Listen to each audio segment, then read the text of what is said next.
दोस्तों, आप सभी का स्वागत है आपके चैनल स्टॉक मार्केट सिग्नल्स में। अगर आप इस चैनल पर नए हैं तो इस चैनल को सब्सक्राइब जरूर करें और बेल आइकन को जरूर प्रेस करें ताकि आने वाले वीडियो की जानकारी आपको सबसे पहले प्राप्त हो। आज हम एक ऐसे स्टॉक के बारे में बात करेंगे जो एक गवर्नमेंट ओन्ड कंपनी है और भारतीय रेल सेक्टर में काम करती है और जिसने बीते एक साल में 245% रिटर्न जनरेट की है और ये पब्लिक की, FIIs की और DIIs की एक पसंदीदा कंपनी में से एक है।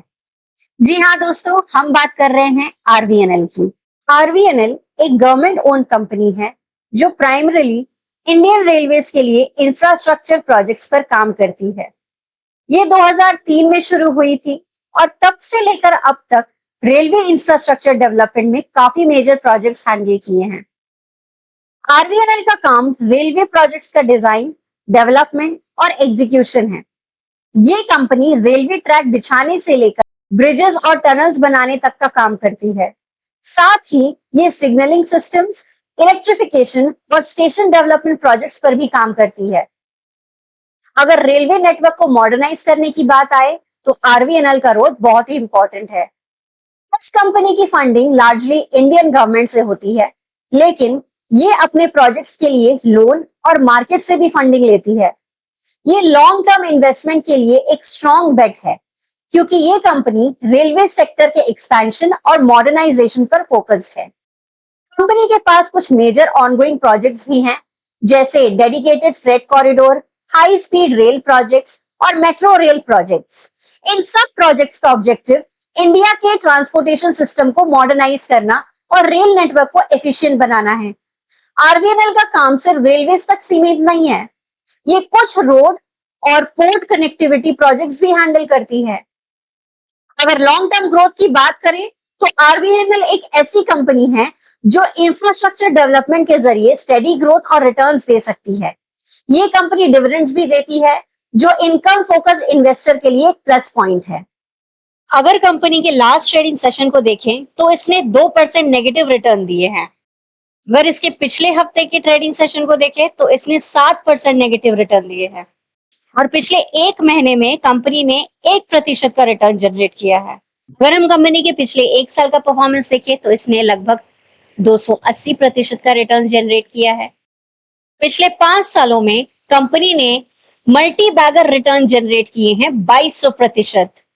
अगर कंपनी के अब तक के परफॉर्मेंस को देखा जाए तो कंपनी ने लगभग 2500% का रिटर्न जनरेट करके दिया है।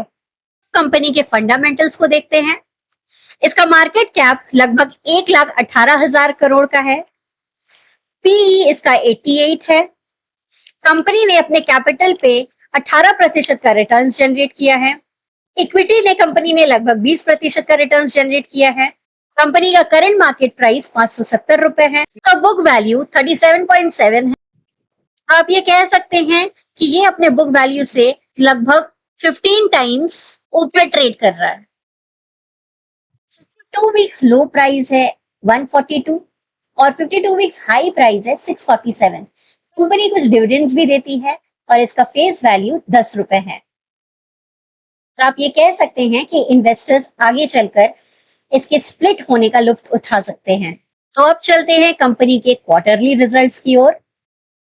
अगर हम इसके सेल्स को देखते हैं तो जून 2021 में इसका सेल्स था 3,870 करोड़, जो कि जून 2024 में बढ़कर हो गया है 4,000 करोड़ के लगभग। यहाँ हम देख सकते हैं कि सितंबर के मंथ में कंपनी का सेल कंसिस्टेंटली कम ही रहता है। सितंबर 2021 में इसका सेल्स 4,026 करोड़ रुपए था। सितंबर 2022 में 4,909 करोड़ है और सितंबर 2023 में 4,910 करोड़ का है। इसी तरह मार्च के क्वार्टर में कंपनी का सेल्स थोड़ा ज्यादा देखने को मिलता है। जैसे मार्च 2022 में इसका सेल्स 6,438 करोड़ का रहा है। मार्च 2023 में इसका सेल्स 5,721 करोड़ और मार्च 2024 में 6,701 करोड़ का है। और अगर कंपनी के पिछले क्वार्टर के सेल्स को इस क्वार्टर के सेल्स से कंपेयर करें तो इस क्वार्टर में कंपनी का सेल्स लगभग 40% से गिर गया है। आप कह सकते हैं काफी खराब परफॉर्मेंस रहा है। इसी प्रकार कंपनी के नेट प्रॉफिट भी अगर आप देखें तो पिछले क्वार्टर से इस क्वार्टर में लगभग 50% का डिप है। नेचुरल सी बात है, अगर कंपनी का सेल्स गिरेगा तो साथ में प्रॉफिट भी गिरेगा। यही वजह रही है कि कंपनी का शेयर प्राइस ऊपर 647 का हाई लगाकर नीचे 520 रुपीज तक गिरा था।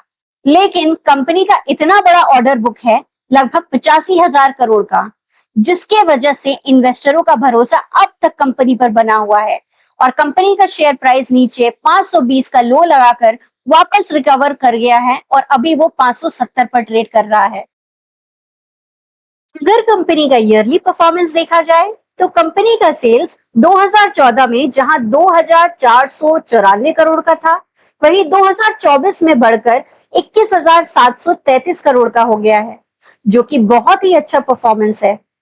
वही कंपनी का नेट प्रॉफिट भी हर साल बढ़ता ही हुआ दिखा है।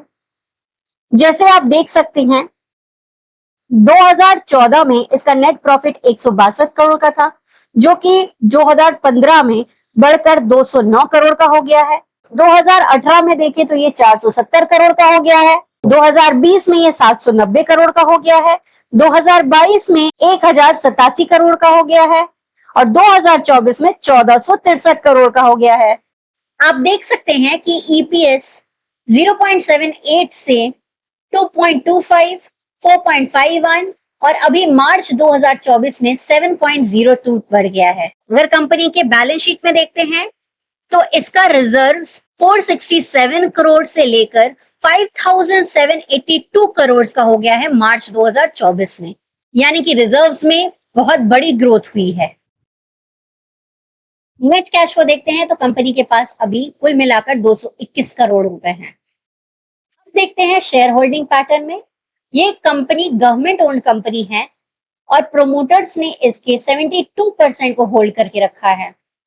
एफआईआईज के होल्डिंग में बढ़ावट हुई है, 2.32% से बढ़कर 3.13% हो गई और डीआईआईज की होल्डिंग में भी बढ़ावट आई है, 6.18% से 6.77% हो गई है। पब्लिक की होल्डिंग में गिरावट देखने को मिल रही है, 18.66% से 17.25%। तो पब्लिक की होल्डिंग में गिरावट हुई है और एफआईआईज एंड डीआईएस की होल्डिंग बढ़ी है। तो आइए अब इसके टेक्निकल्स को भी देखते हैं। कंपनी के चार्ट पे आपको एक पैटर्न देखने को मिलेगा। कंपनी पहले कंसोलिडेट करती है, फिर न्यू हाई बनाती है, कि फिर कंसोलिडेट करती है, फिर न्यू हाई बनाती है, फिर कंसोलिडेट करती है, फिर न्यू हाई बनाती है। इसी तरह आप देख सकते हैं कि अभी कंपनी का शेयर प्राइस कंसोलिडेशन फेज पे है। जैसे ही ये कंसोलिडेशन खत्म होगा, हम फिर से एक न्यू हाई एक्सपेक्ट कर सकते हैं। फिलहाल स्टॉक का सपोर्ट 520 से 510 पर है और रेजिस्टेंस 640 से 647 पे है। अभी कंपनी इसी रेंज पे ट्रेड कर रही है। फिलहाल कंपनी अभी अपने 50 डीएमए के सपोर्ट के पास है, जो कि 560 है। अगर ये 560 के सपोर्ट लेता है तो ये वापस 600 के रेंज के पास जाता हुआ दिखेगा और अगर ये 560 के लेवल को ब्रेक करता है तो कंपनी का नेक्स्ट सपोर्ट जोन 520 से 510 के पास बनेगा, जो कि कंपनी का पिछला लो है। अगर कंपनी का प्राइस इस लेवल को भी ब्रेक करता है तो फिर आप इस कंपनी के शेयर में बहुत बड़ा फॉल देखेंगे, जो कि 440 के लेवल तक का होगा। और अगर इसका शेयर 520 पे सपोर्ट लेता है तो फिर आप इस शेयर में एक न्यू हाई लगता हुआ देखेंगे। तो दोस्तों, ये था आरवीएनएल कंपनी के शेयर्स का फुल एनालिसिस। अगर आपको ये वीडियो पसंद आया हो तो इस चैनल को जरूर सब्सक्राइब कर लीजिए। मिलते हैं अगले वीडियो में एक नए स्टॉक एनालिसिस के साथ।